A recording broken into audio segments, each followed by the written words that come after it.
Si on parle de marketplace, en tout cas, on se définit comme une marketplace qui est beaucoup plus verticale.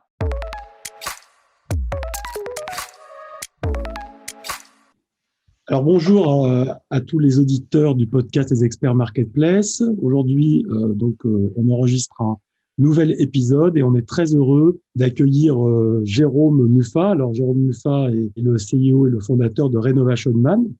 Donc Renovation Man, c'était une aventure lancée en 2017 et Jérôme va nous en parler, mais Renovation Man accompagne les particuliers dans la concrétisation de leur projet de rénovation à travers une plateforme digitale qui est innovante et aussi un réseau d'experts et d'artisans sur le terrain.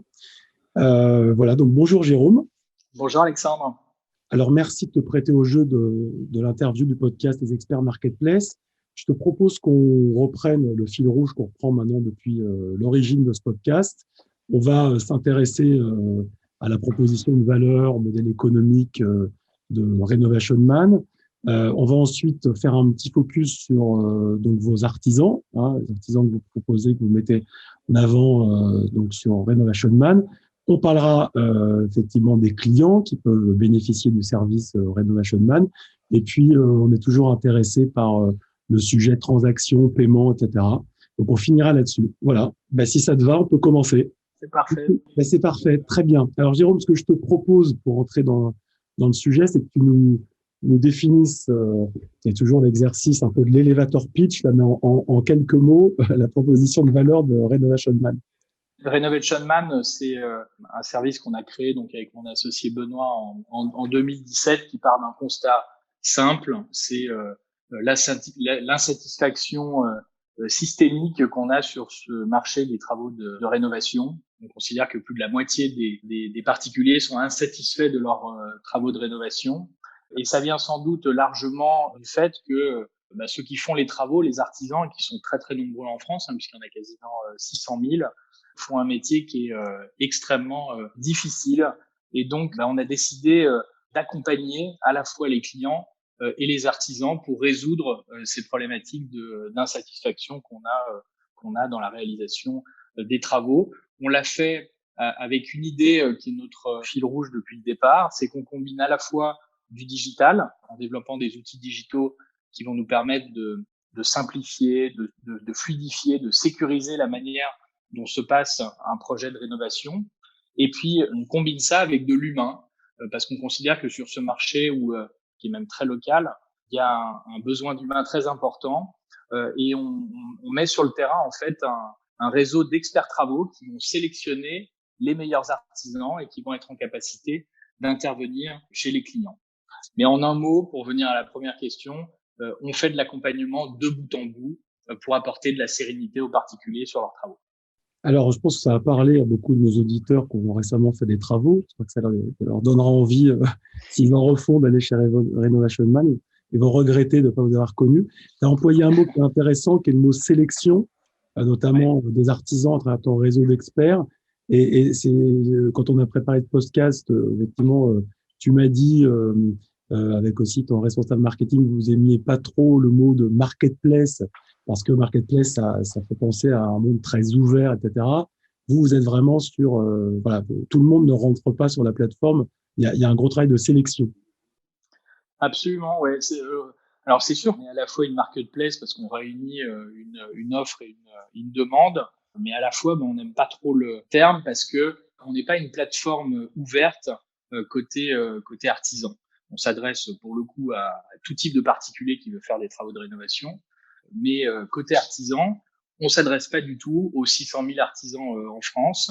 On est là pour être très sélectif et pour nous, c'est ça qui est la garantie de notre capacité à apporter de la satisfaction sur un marché où il est souvent sacrifié. Et je pense que c'est justement ça qui nous différencie d'autres modèles qui peuvent être pour le coup des vrais modèles marketplace et qui vont plutôt se limiter à faire de la mise en relation. Donc pour venir au thème du podcast, nous si on parle de marketplace, en tout cas, on se définit comme une marketplace qui est beaucoup plus verticale que ces marketplaces-là, qui apportent davantage de services, qui font, comme tu disais, de la sélection forte sur la partie offre, la partie artisan. Et au-delà de cette sélection, ce qu'on fait, c'est qu'on fait du matching. C'est-à-dire qu'on va trouver le meilleur artisan pour le projet identifié du client.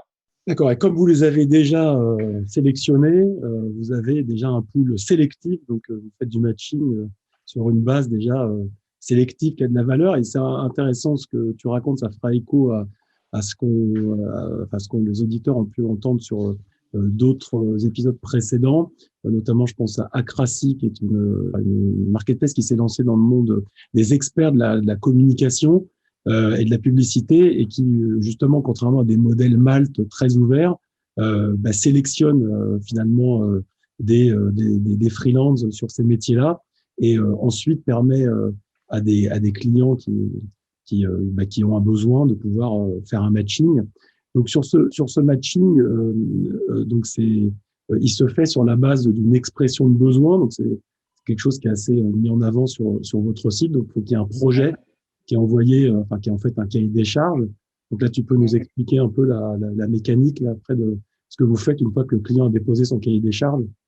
Ouais, la première étape, c'est effectivement de nous solliciter sur notre site web en remplissant un questionnaire qui correspond au type de projet qu'on est en capacité de faire, de remplir ce questionnaire avec le maximum de détails, et ça va jusqu'à laisser des photos actuelles du bien à rénover, des photos d'inspiration, des plans, et sur cette base-là, on va être en capacité de réaliser très rapidement une estimation très détaillée des travaux avant même de solliciter l'un de nos artisans partenaires. Donc, on a en fait intégré au niveau de la plateforme une expertise de chiffrage très poussée, qui est évidemment très liée aux outils qu'on a mis en place, et un outil de chiffrage qui est pour le coup notre cœur de réacteur, et puis également une expertise humaine, toujours, l'association des deux, avec des personnes qui assistent les clients au téléphone et qui ont une expertise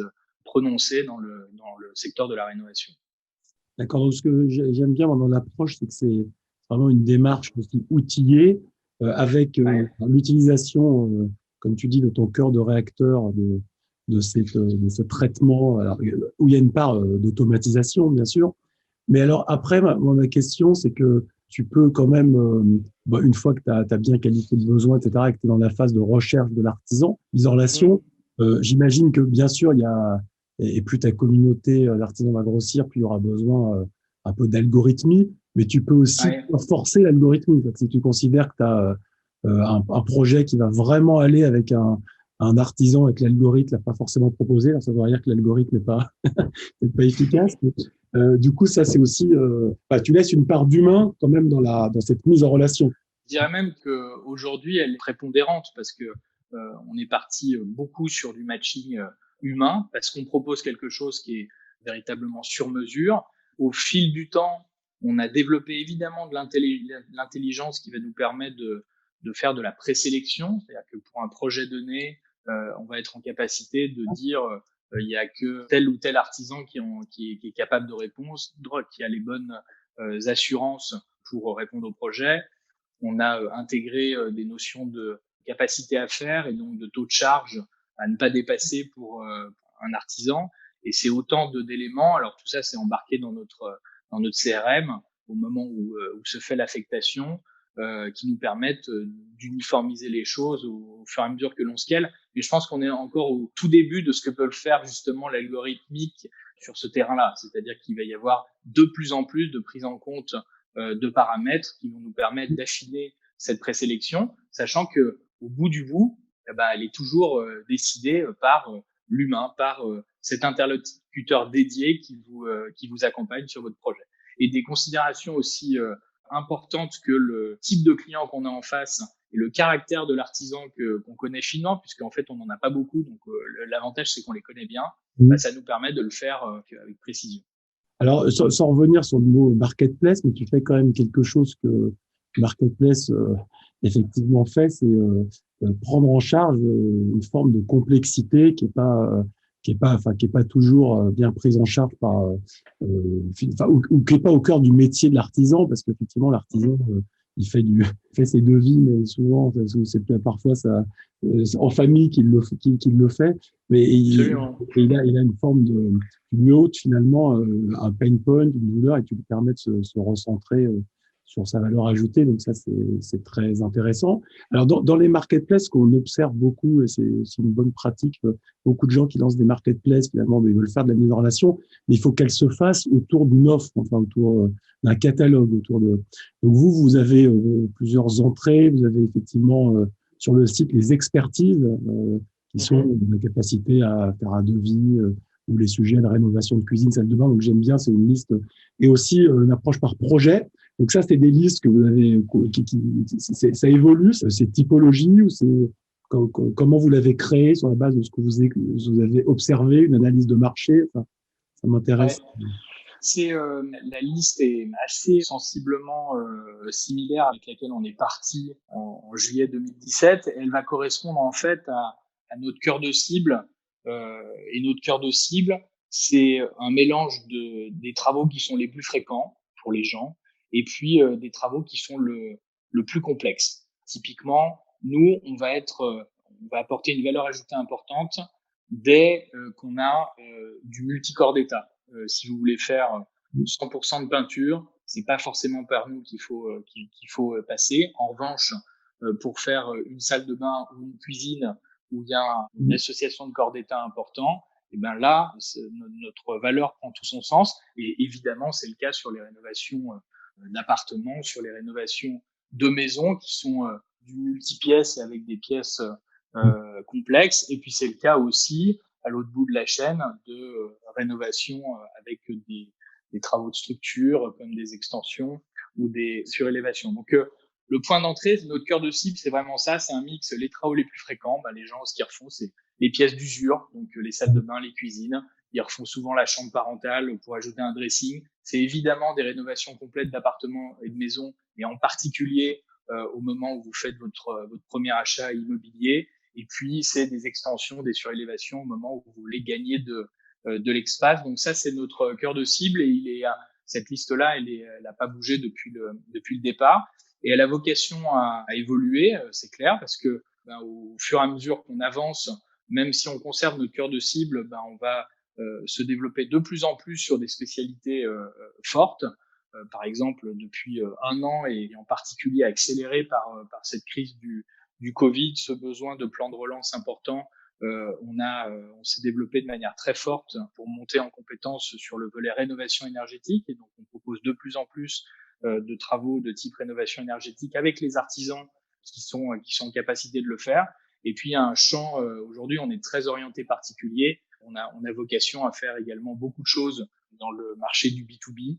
Je pense à tout ce qui est petite surface, typiquement la PMS de bureau, petite et moyenne surface, faire un magasin, refaire un salon de coiffure ou un restaurant, ça sera quelque chose qui sera poussé à l'avenir. D'accord. Alors, avant de nous réintéresser, de faire un petit focus, même si on a dit quelques mots sur les artisans, en conclusion de cette première partie-là, le modèle économique, alors, parce que donc j'ai vu aussi que vous proposiez la possibilité, c'est la partie de la sécurisation du projet, de consigner, de séquestrer les fonds, le paiement, en fait, finalement, des travaux sur votre plateforme, et puis de le débloquer après. Donc, votre modèle économique, c'est une rémunération là-dessus, c'est. Alors le modèle économique, c'est à la fois une commission que l'on prend sur le montant total des travaux auprès de nos artisans partenaires et qui sont en échange à la fois de l'apport d'affaires, puisqu'on va chercher les affaires sur un plan marketing, et également en échange de tout le travail qu'on va faire pour eux, notamment les décharger de tout le volet chiffrage, qui est généralement leur problème principal, les aider à transformer commercialement les affaires, et puis les aider également à résoudre les problèmes quand les problèmes se posent. Et il y a souvent beaucoup de problèmes qui sont juste des problèmes de communication. Et nous, évidemment, on est capable de les résoudre parfois mieux qu'eux. Et puis, on prend également des frais au niveau des clients. Alors, on est sur un processus qui est complètement gratuit jusqu'à ce que un devis soit signé sur notre plateforme. Donc, le fait de mobiliser un de nos experts travaux, le fait de présenter un artisan au client, d'établir un devis, tout ça est gratuit. En revanche, à partir du moment où vous signez le devis sur la plateforme, il y a des frais qui sont intégrés à la prestation, qui sont les frais de la plateforme Renovation Man et qui vont correspondre à tout ce qu'on met en place dès la signature du devis. Tu citais la partie paiement. Nous, on va sécuriser les paiements sur un compte séquestre. Ben, ça a un coût et on l'intègre dans ses frais clients. On a une assurance qui est associée de protection juridique qui est associée aux travaux. C'est un coût également. Et puis, de plus en plus, on est en capacité de résoudre les problèmes qui se posent. On essaye évidemment de faire en sorte qu'il y en ait le moins possible. On est sur un marché où, bien sûr, il y en a qui arrivent et là-dessus, on a développé pas mal de réponses pour les adresser avec notamment un service suivi chantier et qualité qui va être en capacité d'intervenir en cas de problème. C'est très clair. Alors, sur les artisans, tu disais qu'effectivement, c'est vraiment votre logique, vous êtes sélectif, donc c'est pas, vous privilégiez la qualité sur la quantité. Vous les trouvez comment? Non, c'est la question essentielle parce que 600 000 artisans, je crois que c'est un marché où il y a un nombre d'entreprises qui meurent tous les jours et d'entreprises qui se créent tous les jours qui est absolument énorme. C'est extrêmement difficile de les choisir parce que comme c'est très fragmenté, vous avez finalement peu de boîtes qui ont plusieurs avis sur Internet.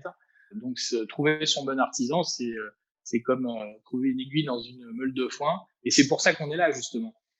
Et c'est pour ça qu'on s'est dit dès le départ que la bonne manière de faire, c'était d'être sur le terrain, en local, pour les identifier. Et en fait, on reproduit un métier qui est pas très développé, mais qui existe en France et qui est le métier du courtier en travaux et qui va assembler autour de lui un pool d'entreprises, d'artisans et de partenaires, parce qu'il y a aussi des architectes, il y a aussi des décorateurs d'intérieur. On est en capacité de proposer aux clients de qualité. Et donc, la première étape de la sélection, elle se fait en fait avec notre réseau local d'experts travaux qui déniche les bonnes entreprises. Et puis derrière, il faut évidemment rajouter à tout ça pas mal de filtres. On va évidemment regarder s'ils ont leurs assurances, on va évidemment regarder leur cabis, leurs années d'ancienneté, on va évidemment regarder les avis qu'ils ont sur Internet. Et pour ça, comme ça fait beaucoup de travail pour nos experts sur le terrain, eh ben on a mis en place au niveau de la plateforme un service base artisan qui va s'occuper de tout ça. D'accord, ok. Ça, c'est un point important, effectivement, le KYC ou le KYB Exactement. De tes vendeurs, enfin, de tes artisans dans ton modèle. Alors, et ça va vraiment dans le sens de la verticalisation accrue au niveau de la plateforme. On développe finalement au fil de l'eau tous ces services supplémentaires qui ont de plus en plus de valeur à la fois vis-à-vis du client et vis-à-vis des artisans partenaires. Ouais. Alors, ce que j'ai vu aussi, hein, tu m'arrêtes si je dis une bêtise, mais justement, vous êtes aussi dans des logiques d'implantation régionale, hein, c'est ça, locale. Tout à fait. On a démarré en plein Covid le déploiement géographique parce qu'on était beaucoup Île-de-France et puis maintenant donc c'est pour ça on développe ailleurs. Tu disais effectivement que tu es au plus près sur le terrain du coup d'entreprises et de partenaires locaux. Alors, ouais. Il y a quelque chose que je trouve, est-ce que c'est aussi dans le modèle économique des choses auxquelles vous songez, mais je vois quand même finalement que tu dotes tes artisans presque d'un petit système d'information pour gérer, pas leurs clients, mais gérer leurs devis, etc., tout ça. Est-ce que ça, c'est des éléments sur lesquels vous voulez aller, être finalement le système d'information de l'artisan qui fait des travaux en France, qui utilise votre outil En tout cas, on va sur le terrain de les décharger au maximum de choses sur lesquelles ils sont pas forcément efficaces, de manière à ce qu'ils puissent se concentrer sur ce qu'ils savent bien faire, c'est-à-dire les travaux, leur savoir-faire. Et donc, à chaque fois qu'on peut leur faire gagner du temps sur quelque chose d'autre, on va le faire. C'est pas forcément quelque chose qu'on va les laisser faire sur nos outils. Je prends l'exemple du chiffrage, c'est un bon exemple. On aurait pu prendre une voie différente et les laisser chiffrer par exemple sur notre outil de chiffrage. Aujourd'hui, c'est pas le cas. C'est nous qui avons la main sur l'outil de chiffrage. On le fait pour eux parce que en fait, on sait qu'on le fait de manière plus systématique, plus précise, plus homogène qu'eux. Et derrière, on va les laisser faire le dernier mile, le dernier kilomètre sur le chiffrage. Donc, ils vont être en capacité de modifier un prix, de nous faire un certain nombre de retours. Mais pour l'instant, c'est nous qui gardons la main.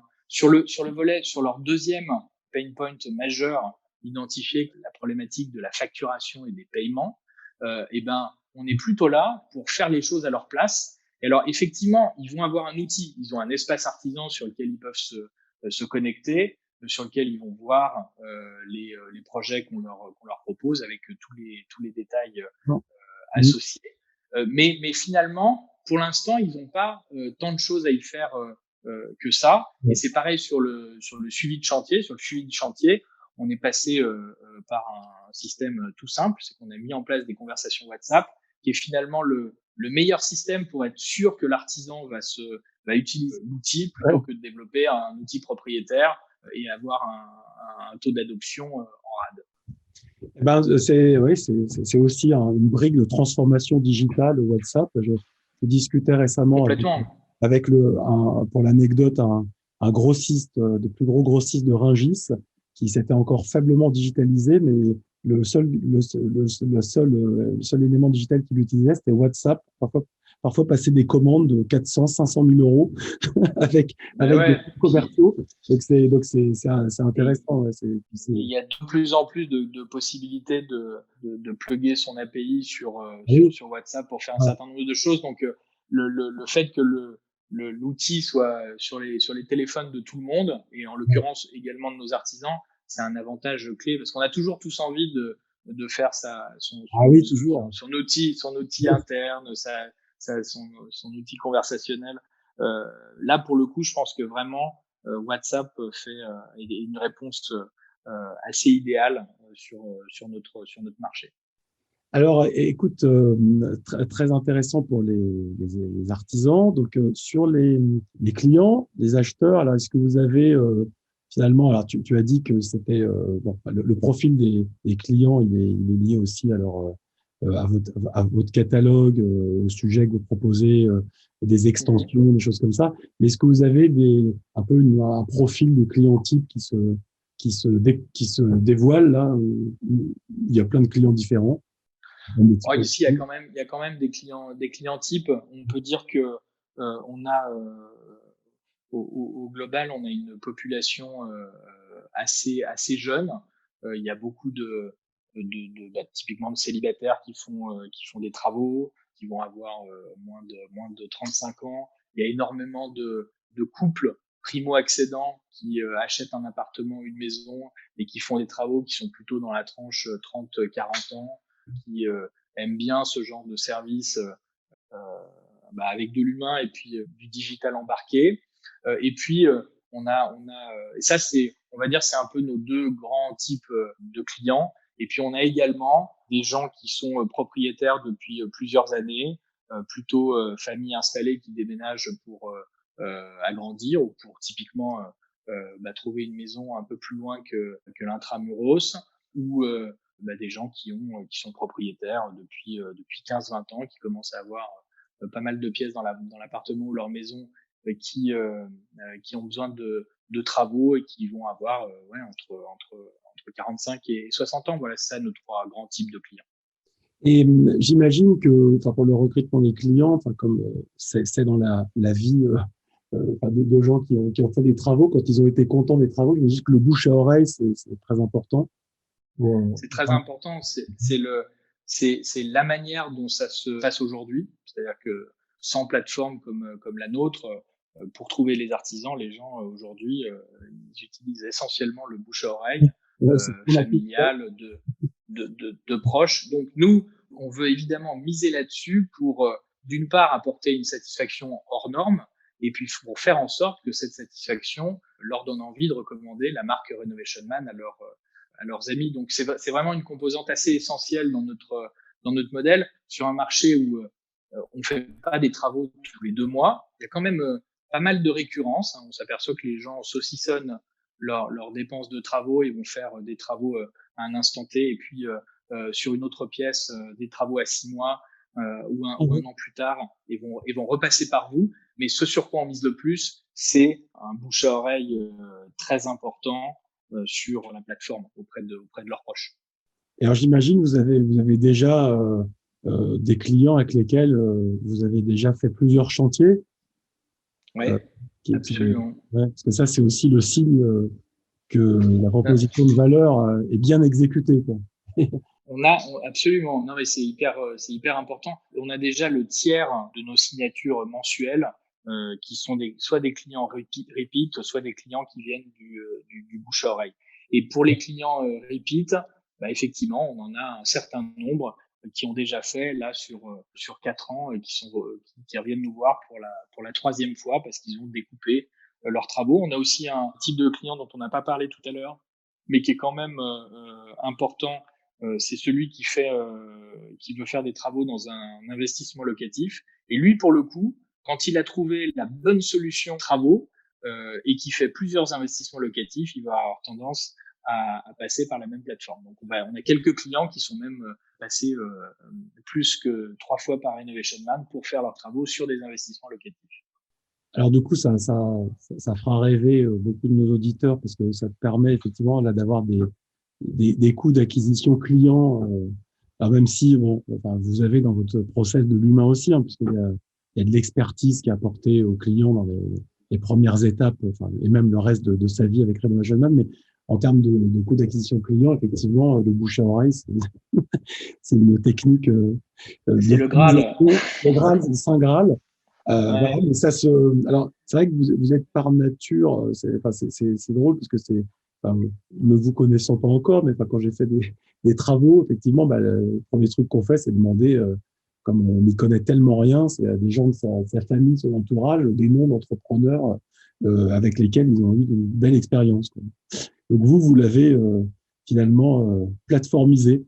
Plateformisé, on est encore au milieu du gué, hein, parce que l'aventure démarre. Et puisqu'on parle de coût d'acquisition client, nous, par nature, et parce qu'on va cibler des profils de qualité et qu'on est sur des process longs, hein, on va faire à la fois une sélection assez forte sur les clients, les projets à potentiel avant de les présenter à nos artisans.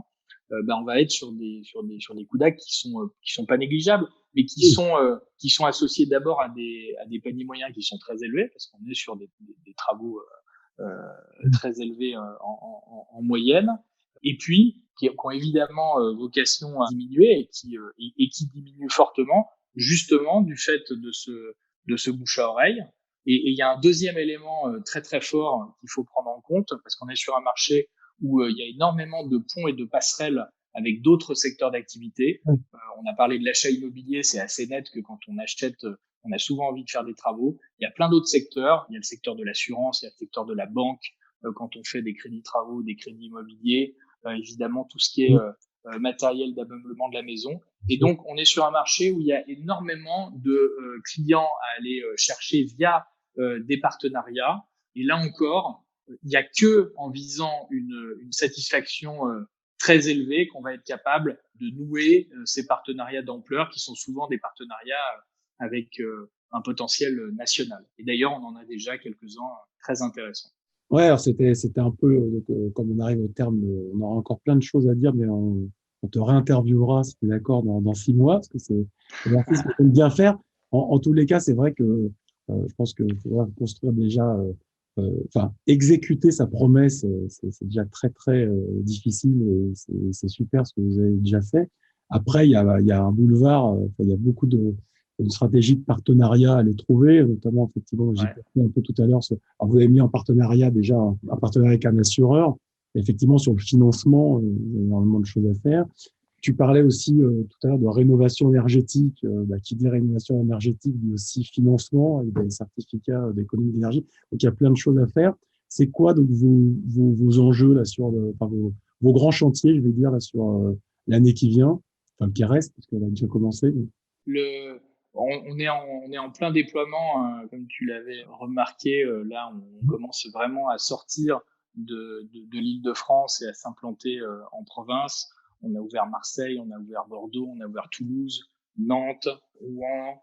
Donc, il y a vraiment beaucoup de nouvelles villes. Ça, c'est notre gros challenge actuel. Il y a un challenge permanent qui est celui de l'optimisation de nos outils et de nos process et de l'automatisation de ce qui peut être automatisé. pour justement améliorer notre rentabilité.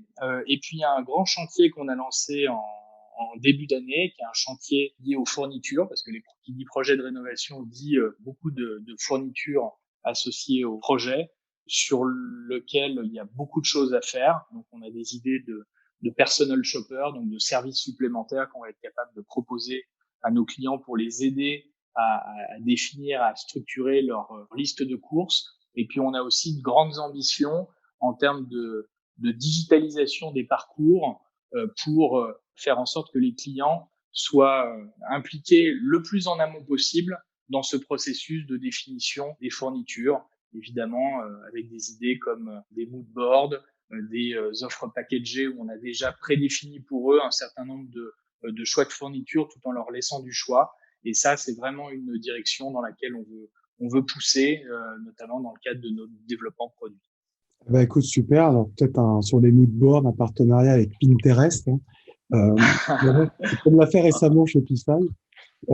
Écoute, merci beaucoup, Jérôme, de cette interview. On en refera une dans quelques mois parce qu'il y a beaucoup de choses encore à dire. Il y a beaucoup de questions encore que j'aimerais te poser. Donc, vous retrouvez cet épisode comme d'habitude sur Apple Podcast, Deezer, SoundCloud et Spotify, et pas Shopify, mais Spotify, et puis sur le site marjorie.co. Merci beaucoup, Jérôme, CEO et fondateur de Renovation Man, et bon courage, et puis allez sur Renovation Man et poursuivre l'aventure. Merci. Merci beaucoup, Alexandre.